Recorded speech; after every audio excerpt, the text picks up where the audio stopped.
Whether it's stunning goals, the Flying Dutchman, the Hand of God, or Goal of the Century, the FIFA World Cup never failed to provide plenty of entertainment for the fans. Robin Van Persie's header versus defending champion Spain in the group stage of the 2014 FIFA World Cup is a goal that remains fresh in the memories of many. It was a deft, precise, and looping header that left Iker Casillas in no man's land. It was Daley Blind who found the striker behind Sergio Ramos with a stunning pass. Van Persie made no mistake and equalized the score, earning him the nickname the Flying Dutchman. The iconic goal was succeeded with the iconic high five between Van Persie and Louis van Gaal. Van Persie's header was a finalist for the Puskas Award in 2014. There's never been a more brutal, yet unpunished challenge in World Cup history than this one. With the score at 1-1, French substitute Patrick Battiston was clean through for a likely goal when German keeper Harald Schumacher flattened him with a blatant crunching challenge. The French midfielder was knocked unconscious and carried off on a stretcher, but amazingly, Schumacher escaped unpunished, and the referee even awarded a goal kick. Germany then went on to win the eventual penalty shootout. If you think this goal was great, wait till you see an amazing scissor kick goal. This is the goal of every schoolboy's dream. The ball dropped invitingly for the Mexican striker, who hit an acrobatic and well-executed volley from outside the penalty area to earn his side a 1-0 win against Bulgaria. It was one of those goals that a striker could attempt another 100 times and probably never hit the ball as sweetly or get it remotely near the target. Enough of goals. Let's have a look at the start of a legendary skill. Not many footballers have managed to have skills named after them, but then comes this from the Dutch master Johan Cruyff. One of football's most famous pieces of skill had its premiere in this game between Holland and Sweden at the 1974 World Cup. Cruyff seemed to have very few options with his back to goal and was tightly marked by a Swedish defender, but famously shimmied one way, flicked the ball back between his legs, and left the defender in his wake. What's a World Cup without great goals from youngsters? James Rodriguez introduces himself. 23-year-old James Rodriguez announced himself in style at the 2014 FIFA World Cup in Brazil. The Colombian attacking midfielder led the charge for his nation, guiding them to an impressive quarterfinal finish where they lost to host Brazil. James was a revelation. With 6 goals and 2 assists to his name, he was the Golden Boot winner of the tournament. His scintillating volley against Uruguay in the round of 16 was one of the greatest goals in the history of the tournament. James's goal went on to win the Puskas Award in 2014. Yeah, the goal might have been great, but it's not as surprising as the famous headbutt you're about to see. Zinedine Zidane, one of the world's most recognized veteran footballers, was sent off during the France vs. Italy World Cup final due to headbutting rival player Materazzi. Words were exchanged as they walked up the pitch, words that Zidane doesn't appear to agree with Materazzi and proceeded to headbutt him in the chest. He was sent off immediately in his last international match. Sadly, France lost in penalty shootout. What's more shocking than a surprising foul, you ask? Betrayal. In the England vs. Portugal game of 2006, England striker Wayne Rooney was given a red card. He was sent off due to accidentally stamping on a Portuguese player's private area. The act itself was surprising, but Ronaldo's intervention that secured the red card sparked outcry amongst England fans and even caused Rooney to shove him in anger. To make matters even worse, Cristiano was caught winking as Rooney sauntered off the pitch. Think that headbutt's the worst? Then take a look at the famous bite here. During a group match against Italy, Suarez and Chiellini got tangled up, and Suarez lunged at and bit the left shoulder of the defender.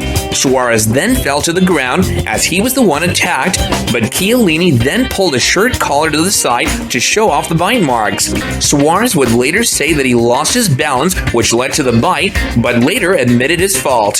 He was suspended by FIFA for 9 international matches, which is the longest ban in World Cup history. Video-assisted referee, or VAR, had been around since the early 2010s, but wasn't used by FIFA until the 2017 Confederations Cup. It was then implemented for the next year's World Cup, and a total of 335 incidents were checked. Just 14 of those calls by human refs were overturned, but the VAR system had a success rate of 99.3% compared to 95% for human refs. Because of the success of the system, you can expect all other World Cups going forward to use VAR to help clean up the game.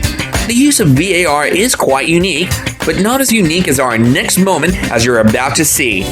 When the somersault throw-in is executed perfectly, it may be the most beautiful thing in the beautiful game. When it's not executed correctly, it makes its way onto a bloopers tape, as Mohammedi's attempt did. To Mohammedi's credit, he knew this wasn't going to end well, so he abandoned it after not generating enough momentum after his flip. Mohammedi then proceeded to do just a regular throw-in, which comes with less reward, but also less risk as well.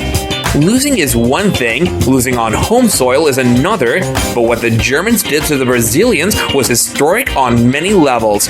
The 6-goal margin of defeat tied for the largest ever for Brazil. The outcome was the worst loss by a host country in World Cup history, and Germany overtook Brazil as the highest scoring nation in World Cup history.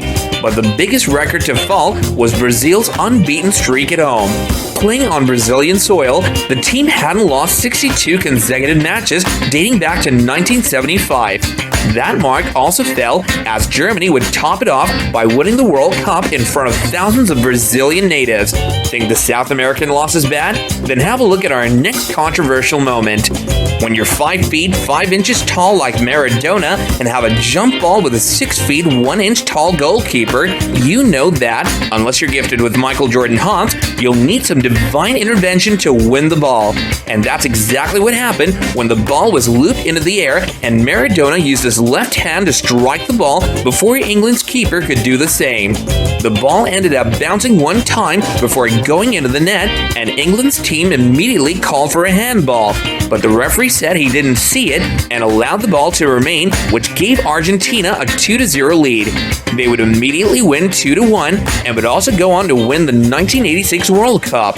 After the match, Maradona all but admitted to getting away with a handball, as he described the goal as a little with the head of Maradona and a little with the hand of God.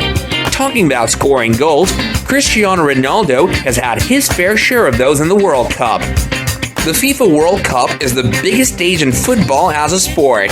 At a tournament which is known for its big moments, who else to include if not Cristiano Ronaldo? The Portuguese superstar has a knack for being calm and collected in the biggest of moments and to always deliver. On the opening match day of the 2018 World Cup, Ronaldo did not fail to entertain as well. A stunning free kick in the final minutes of the game was one of the most iconic moments of that tournament. His free kick at the 88th minute not only completed his hat-trick, but also helped Portugal equalize the score against Spain. In the group stages of the 1970 World Cup, the holders England played eventual winners Brazil in a match which saw keeper Gordon Banks pull off a save from Pele. The Brazilian legend's downward header appeared destined for the back of the net until Banks, diving away to his right, produced a save of miraculous proportions. No save has ever been as celebrated in England, and Banks' dive is regularly referred to as the save of the century. England lost the match 1-0 though. Well, it's not every day that we see iconic celebrations from football legends now, do we? Speaking of which, Diego Maradona is a man of eccentricities. Every day presents a different side of the man, each of which tends to be unusual, exciting, bombastic, and hilarious. Such is his bombastic nature that every time something happens in an Argentina game, or every time something doesn't happen in an Argentina game, the camera pans to the great man to see what he's up to. During Argentina's World Cup match against Nigeria, the camera did exactly that mere seconds after Lionel Messi opened the scoring with a stunning effort. Messi received the ball from long down the field and, with consummate ease, took a touch on his knee and rifled the ball into the net. Cue Diego, who was standing in the crowd celebrating in a manner which can best be described as utterly and entirely possessed.